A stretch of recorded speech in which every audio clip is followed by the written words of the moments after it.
আর কেউ নাই, তোরা সবাই জাহান্নামী, আমি তো জান্নাতি। এতটুকু ভাবনা নিয়ে ভেতরে একটু অহংকার এসে গেল। এরপরে আল্লাহর ওলি সামন দিকে রওনা হয়ে গেলেন। শিবলি রহমাতুল্লাহ আলাইহি তার মুরিদ সাথে, জুনায়েদ বাগদাদি সাথে, হাজারো মুরিদ। কিছু দূর গিয়া তাকায় দেখতেছেন খ্রিস্টান এলাকার মহিলা সুন্দরী মেয়েরা পানির কূপের থেকে কলসি ভরে ভরে পানি নিয়ে যায়। 30,000 হাদিসের হাফেজ আবু আব্দুল্লাহ সুন্দরী মেয়ের দিয়ে নজর করে এক নজরে তাকাইলেন।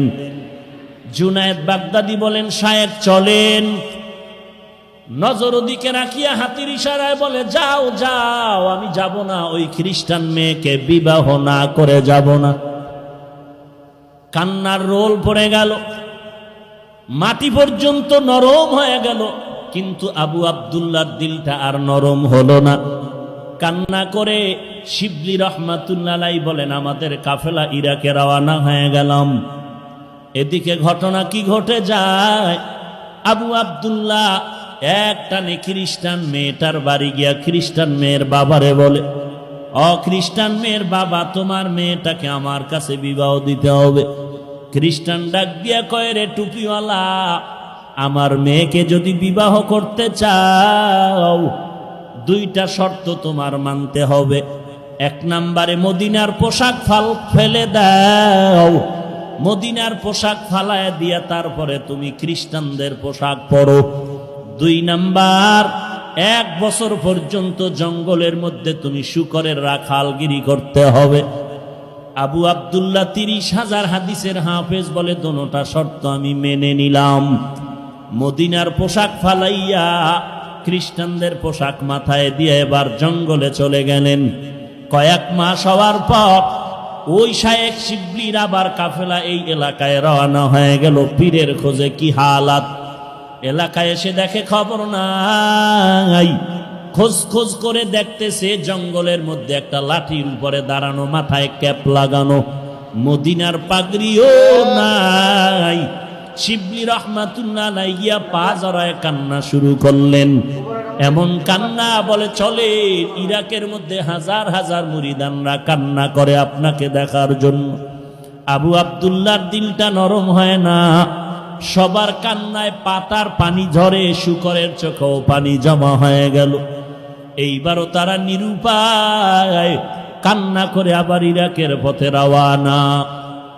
কিছু দূর যাইতেছে, শায়েখ শিবলি বলেন, আমরা হাঁটতেছি ইরাকের পথে, হঠাৎ করে তাকায় দেখি কিছু দূর থেকে একটা পানির কূপ থেকে আমাদের শায়েখ আবু আব্দুল্লাহ উলঙ্গ গোসল করে উঠে আর কালেমায় শাহাদাত পড়ে আর বলে, আমাকে কাপড় দিয়ে আবৃত করে নাও। আমরা কাপড় দিয়ে আবৃত করলাম, ইরাকের খানেকায় তাকে নিয়ে গেলাম। খ্রিস্টান মেয়েকে বিবাহ করা হলো না। আমরা জিজ্ঞাসা করলাম, হযরত 30,000 হাদিস আপনি হাফেজ, কোরআনের হাফেজ কি পরিমাণ মনে আছে? বলে, একটা হাদিস আমার মনে নাই, কোরআনের কোনো ইলম আমার সিনার মধ্যে নাই। শায়েখ এই হালাত কেন হলো? বলে, আমি যখন খ্রিস্টানদের গির্জার সামনে দাঁড়াইয়া মনের ভিতরে অহংকার জমা করে বলছিলাম, সব তোরা জাহান্নামে যাবি, আমি একা জান্নাতে যাব। এই ভাবনাটা আসার পরে দেখলাম আমার কলবের মধ্যখান থেকে একটা নূরের আলো বের হয়ে চলে গেল। মান ইয়াহদিল্লাহু ফাহুয়াল মুহতাদ ওয়া মান ইউদ্লিল ফালান তাজিদা লাহু ওয়ালিয়াম মুরশিদা।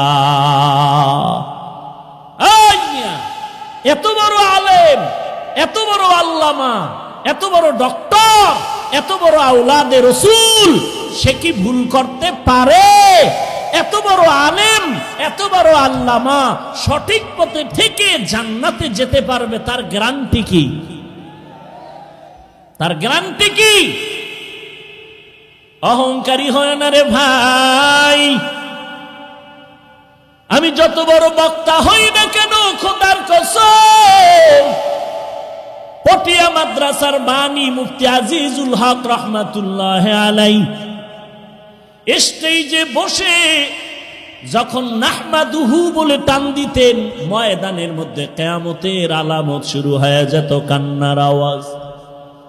চরমনায়ের জমিনে ঘুমান্ত সৈয়দ ফজলুল করিম, মাত্র ঘড়ি ধরা 40 মিনিটের বয়ান, সারা ময়দানের ভেতরে কান্নার আওয়াজ। আর আমি 3 ঘন্টা চিল্লাইল, নিজেরও কান্না নাই, উম্মতেরও কান্নার খবর নাই। ওরে আল্লাহর বান্দা, যত বড় মুহাদ্দিস, যত বড় মাওলানা, মুফতি আর খতিব দাবি করি না কেন, ভালো করে অন্তরকে থামায়া দাও। হাজী এমদাদুল্লাহ মুহাজিরে মক্কি এবং মুহাদ্দিস শাহ ওলিউল্লাহ মুহাদ্দিস দেহলভীর মতো কোনোদিন হওয়া যাবে না, কিন্তু তাদের কি হালাত! মরণ পর্যন্ত কান্নার উপরে ছিলেন, কবরে একা কেমনে থাকবো? আল্লাহর ভয় অন্তরে ঢুকাও। এজন্যই আমি বলেছি, আবারও বলছি, কথাটা মনে রাখো। কিয়ামত পর্যন্ত যত বয়ান হবে, মানুষ এই বয়ানের মধ্যে আমল করবে না যতক্ষণ পর্যন্ত আল্লাহর প্রতি আযাবের ভয় না আসবে। আর আল্লাহর আযাবের ভয় অন্তরে ততদিন পর্যন্ত আসবে না যতদিন পর্যন্ত বান্দা আল্লাহ ওয়ালার সোহবতে না যাবে। রশিদ আহমদ গঙ্গুহি রহমাতুল্লাহ আলাইহি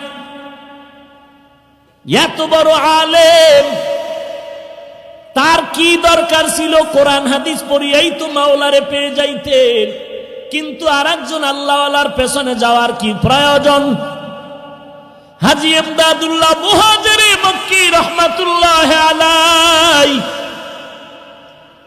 ইলমের লাইনে দৌরাত্ম কম, দুনিয়ার লাইনে ক্লাস বেশি করতে পারেন না। কিতাব পড়তেছেন আল কালিমাতু লফজুন উজিয়ালি মা'নান মুফরাদান মুফরাদুন মুফরাদিন। মনে মনে কল্পনা করে এগুলো পড়লে কি হবে, এই পড়া লাভ কি? ফাআলু পরে কি লাভ? একজনে কয় এগুলো পড়লে তুই আমার আল্লাহর সাথে গভীর সম্পর্ক করতে পারবি, এগুলো আল্লাহর মারেফতের মাঝখানের বন্ধন। হাজী এমদাদুল্লাহ পাগল হয়ে গেলেন, আমার মাওলারে তো একটু চেনা দরকার, চিনি না, কোথায় আমার মালিক রে পাই? বলে এমনে এমনে পাবি না, যারা আল্লাহকে চিনে তাদের সংসর্গে যাও, সোহবতে যাও। এবার হাজী এমদাদুল্লাহ আল্লাহর দরবারে কান্না করেন, হে মালিক, তুমি তোমার একজন খাস বুজুর্গের সন্ধান আমাকে দাও, যার সোহবতে থাকলে আমি তোমার মারেফত অর্জন করতে পারি। হাজী এমদাদুল্লাহ আল্লাহর কাছে কান্না করেন, ও আল্লাহ, তুমি আমাকে হেদায়েতের জন্য একজন বুজুর্গের সন্ধান দিয়া দাও, তোমার একজন ওলির সন্ধান মিলায়া দাও। ঘুমের ঘরে ঠিকানা পেয়ে গেল, জানজানব জায়গার মধ্যে নূর মুহাম্মদ জানজানবীর সন্ধান পেল। ওখানে চলিয়া যা, ওখান থেকে মারেফতের একটু আগুন সিনায় লাগায় নাও। যদি সিনায় লাগাইতে পারো, মারেফতের আগুন যদি জ্বলিয়া যায়, জিন্দেগি তোমার কামিয়াবির দরওয়াজায় চলে যাবে। হাজী এমদাদুল্লাহ আল্লাহর পরিচয় নেওয়ার জন্য জানজানব দৌড়াইতেছেন, আল্লাহর মোলাকাতের জন্য। আল্লাহর ওলির কাছে যায়, খুঁজতে খুঁজতে গিয়া দেখে জংলার কিনারে একটা মক্তব, ছোট একটা ঘরের মধ্যে ওই আল্লাহর বান্দা ছোট ছোট ছাত্রদেরকে আলিফ বা তা শিখাইতেছে। দেখা মাত্র হাজী এমদাদুল্লাহ ঢুকে দিলেন সালাম। নূর মুহাম্মদ জানজানবী ডেকে বলেন, ইমদাদ, এত আগে তুই কইছিলি, আগে কেন আসো নাই? তাড়াতাড়ি কেন আসো নাই রে ইমদাদ?